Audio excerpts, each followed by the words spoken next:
protección de la organización. La protección de la organización tiene que ver con eso, ¿no?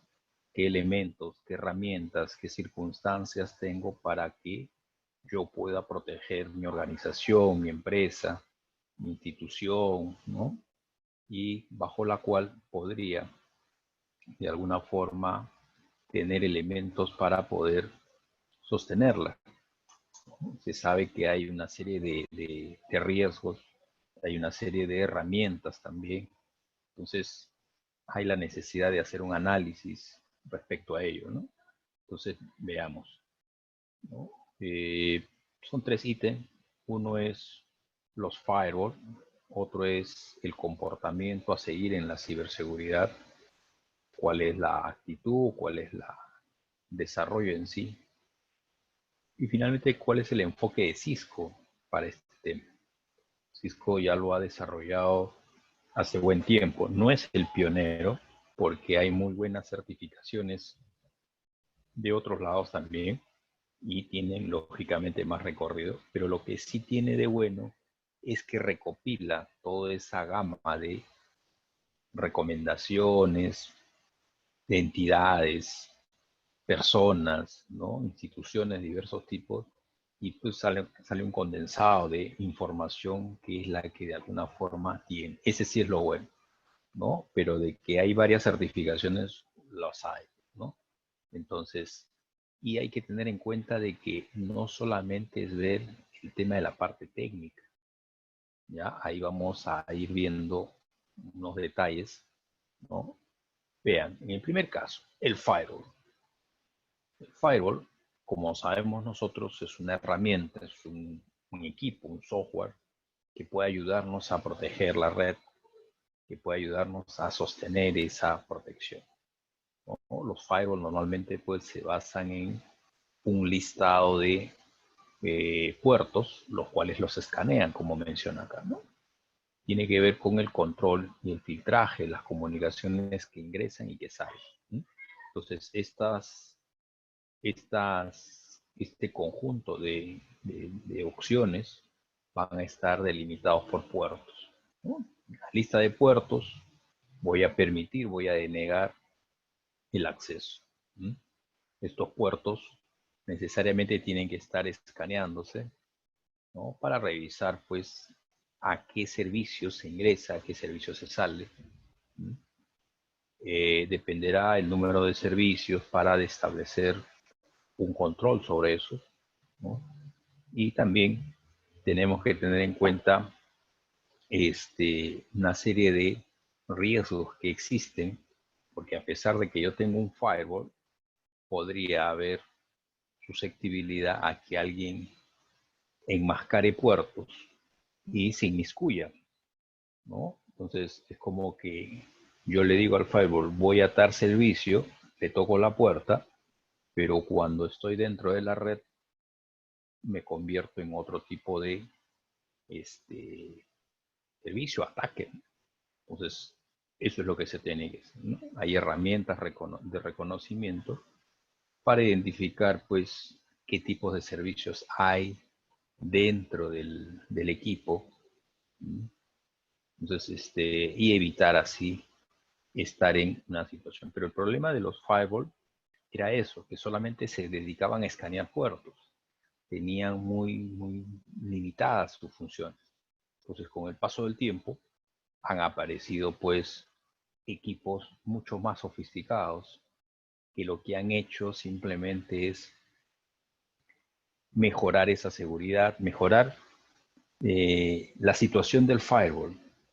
Ya no es un firewall típico de control de puertos.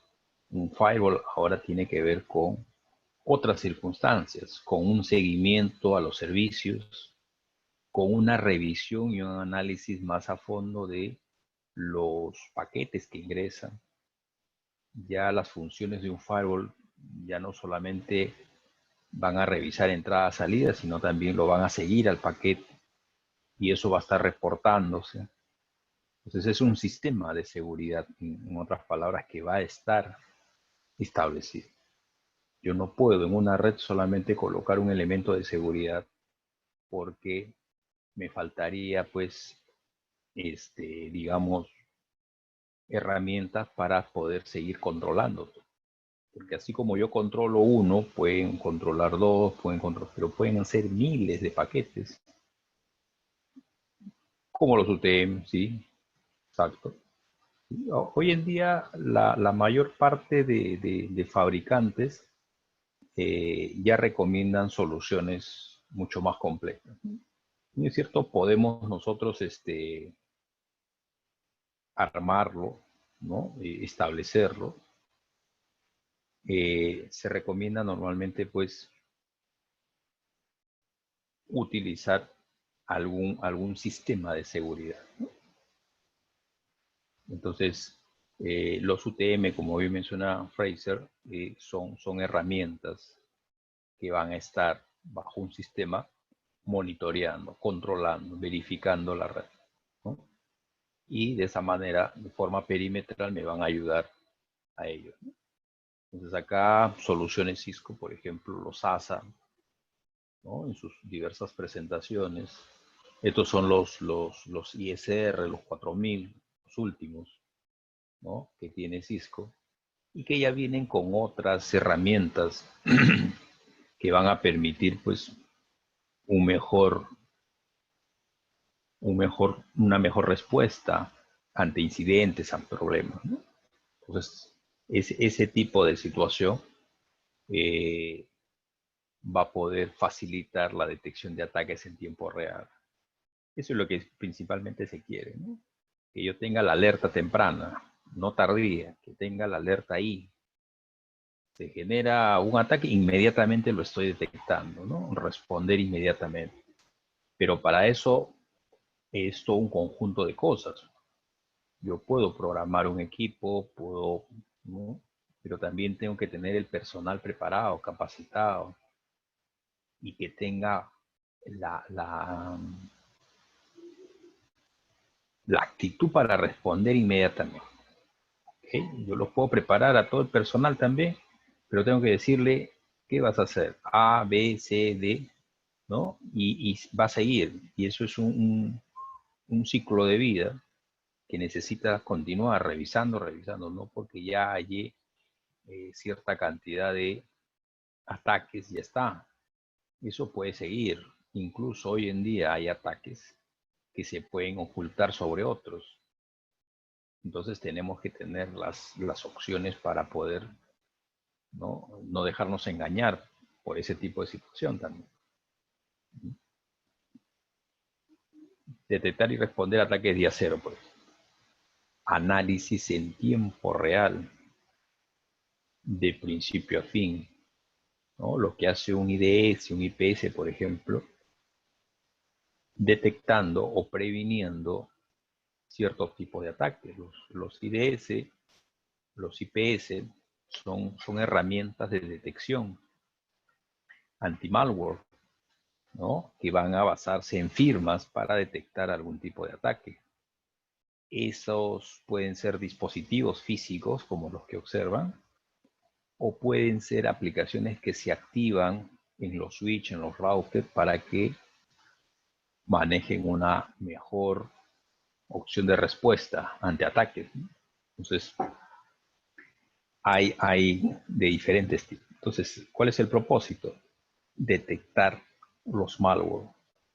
En algunos casos se generan alertas, en otros casos solamente se detecta. Ahí va a depender. Normalmente, pues hoy en día se usa el IPS, ¿no? Un equipo de prevención, un equipo que va a mitigar directamente, ¿no? Detectando problemas en la red, analizando, ¿no? Y puedo generar perfiles de comportamiento, ¿no? Que me permitan a mí mejorar ese rendimiento, esa seguridad, preferiblemente, ¿no? Uno de ellos, por ejemplo, es el ataque de DOS, ¿ok? Que básicamente, pues, para evitar ser víctima, necesito, pues, una detección temprana, como les decía, ¿no? Antes de que el atacante esté por hacer, ya yo debo tener sensores, ¿no? Que puedan mitigar eso. Entonces, principalmente de eso se trata. de poder de alguna forma esquematizar algún mecanismo. Y equipos como los firewall actuales, algunos le llaman firewall de próxima generación, los IDS, los IPS, pero también el equipo. Y para esto, pues la red tiene que estar sostenida sobre algo, ¿no? O sea, la red tiene que estar bien diseñada, los equipos actualizados, los sistemas operativos actualizados, el personal actualizado, porque todo es un conjunto, ¿no? Si yo voy a usar ciertos sistemas de seguridad, incluso puedo pagar a una entidad, ¿no? Oye, dame la seguridad para mi red. De nada me va a servir si todo está en un desorden, no está bien diseñada en la red, no está con VLAN, ¿no? O sea, lo básico tengo que tener para que eso funcione. ¿Sí? Si no, va a ser, ¿no? Por ejemplo, ¿no? Viene un empleado, pone un USB, o el mismo empleado está haciendo de hacker y está trayendo algún malware, ¿no? Y se lo está llevando también, todo lo que escanea se lo está llevando. Entonces, es un todo que tengo que estar siempre en observación respecto a él. No se puede dejar de lado nada, prácticamente nada, ¿no? Entonces, para ello, pues la detección de ataques en tiempo real va a funcionar siempre y cuando se den esas circunstancias. Si ustedes han revisado el tema el modelo de capas, defensa en profundidad, creo que lo vimos, ¿no? Ese modelo es buenísimo, importantísimo. El modelo de defensa en profundidad ayuda a más o menos analizar toda la red y ver en qué puedo mejorar. Pero igual que esto, ¿no?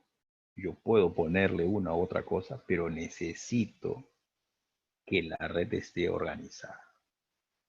Uno, tener un switch mínimo. Si tengo un switch core, tengo un modelo jerárquico, desde luego que sí, mucho mejor todavía. Pero sobre esa base va a tener necesidad de VLAN, el tema de la red redundantes, el tema del ancho de banda suficiente, el tema de la seguridad de puertos. Bueno, no, dejemos de lado la seguridad de puertos, pero sí el direccionamiento IP, las VLAN ya les mencioné, entonces que esté todo organizado para que sobre esa base pueda funcionar mi modelo de defensa en profundo. Si quiero asegurar, por ejemplo, mis equipos móviles, ok, entonces quizás una aplicación, quizás ver cómo cifrar, cómo encriptar. Quiero asegurar mis dispositivos a nivel de aplicación, entonces veo qué aplicaciones son más confiables que otras, ¿no? Qué nivel de cifrado para su tráfico, ¿no? Entonces hay diferentes mecanismos, pero todo sobre la base de eso. Antonio, ¿qué es MDM?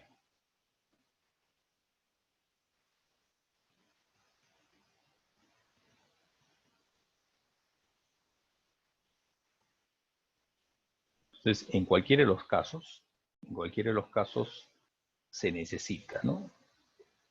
La actualización de sistemas operativos, ¿no? Claro, eso es una solución para dispositivos móviles, ¿no? Sobre todo cuando hay el tema de BIOS. ¿Han escuchado de BIOS, por ejemplo? BIOS es una de las opciones que se usa mucho, pues, ¿no? El hecho de que se lleven su dispositivo a la casa, a la empresa y estén así y lo usen sobre todo para el trabajo. Entonces va a ser necesario contemplar riesgos ahí, porque ese usuario, ese personal, ese empleado puede sacar datos, ¿sí? Pero como en herramientas como esas podría mitigarlos, ¿no? Yo puedo capturar fotos con fotos o simplemente llevarme archivos, pero tengo que tener alguna manera de evitarlo, ¿no? Protegerlo. Entonces, en ese sentido va, ¿no? En ese sentido va para mitigar. Y también conocer al detalle todo el conjunto de dispositivos que contiene la red, porque pueden haber equipos antiguos, equipos modernos, en fin.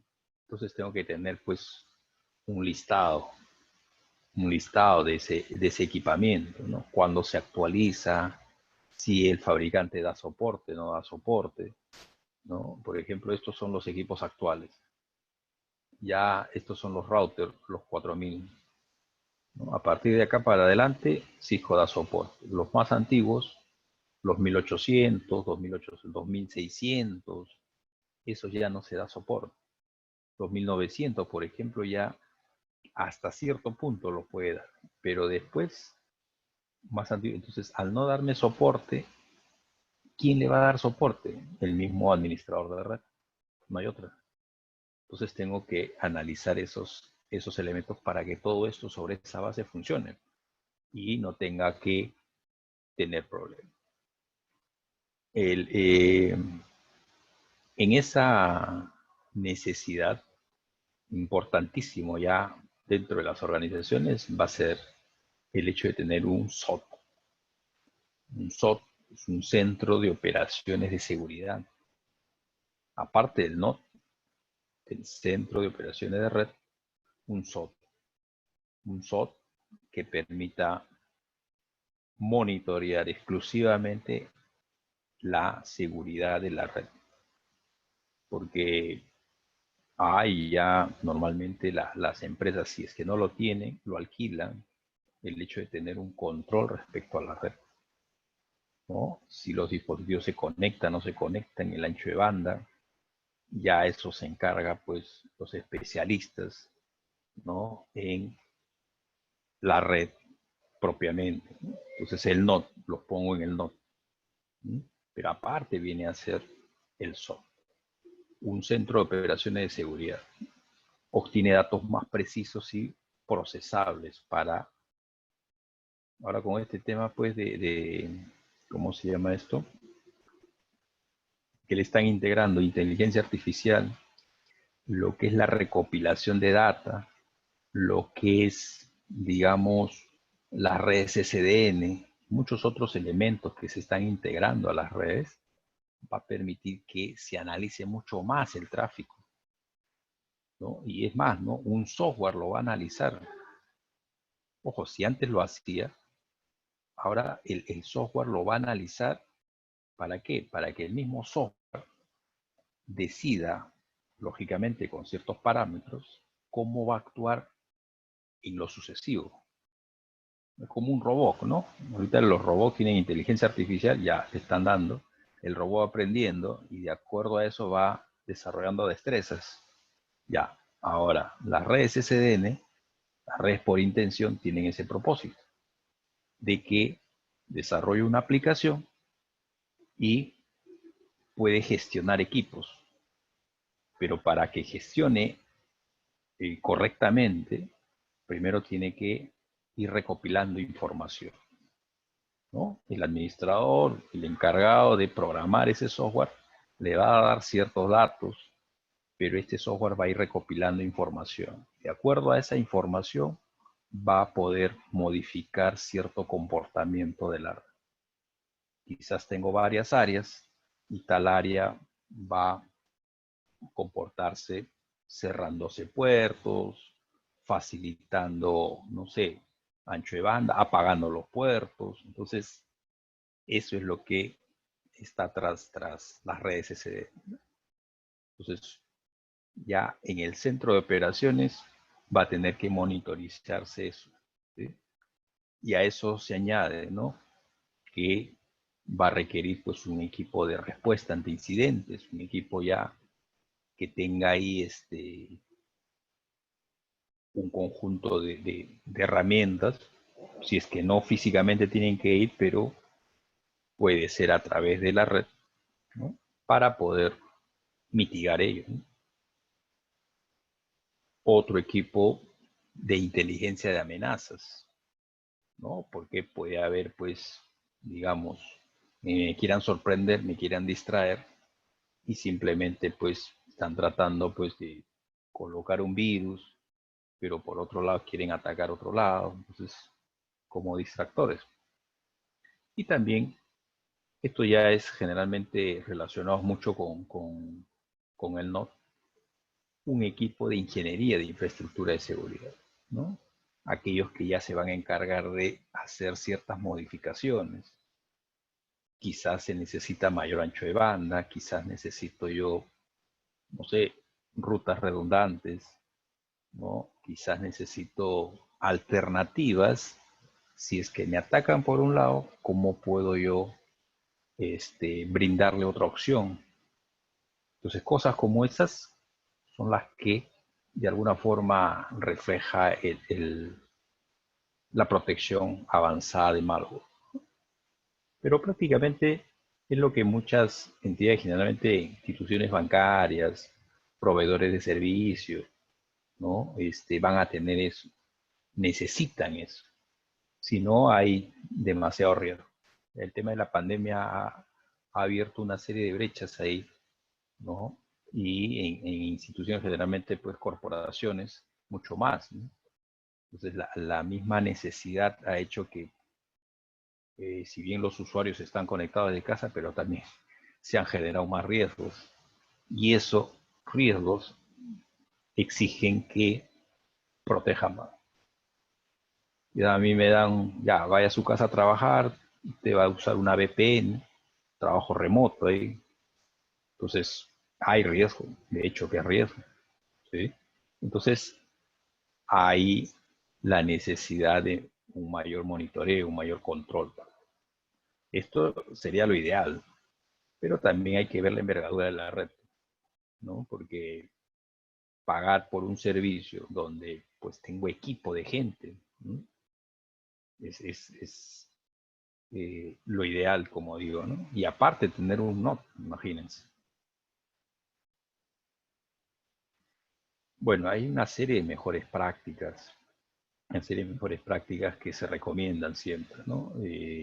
Partiendo por la parte de seguridad física. Hay parte de seguridad física, tema de suministro eléctrico, condiciones ambientales. Este, hay un, hay un ejemplo de un ataque que hicieron a una central nuclear, me parece iraní, se me ve el nombre, muy conocido.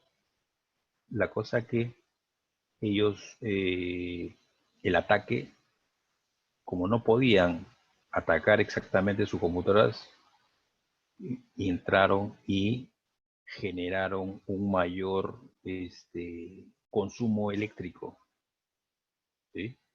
Y provocaron que las calderas de ese sistema eh, sobrecalentaran y se malograran. Y eso afectó a la producción del uranio, por ejemplo. O sea, miren ese tipo de situación, ¿no? Que indirectamente afectó. Entonces, esa es parte de la seguridad eléctrica, ¿no? Que incidió de una u otra manera. Hoy en día las redes están integradas con lo que es el tema IoT, y esa red en IoT está enlazada a veces a través de Internet también.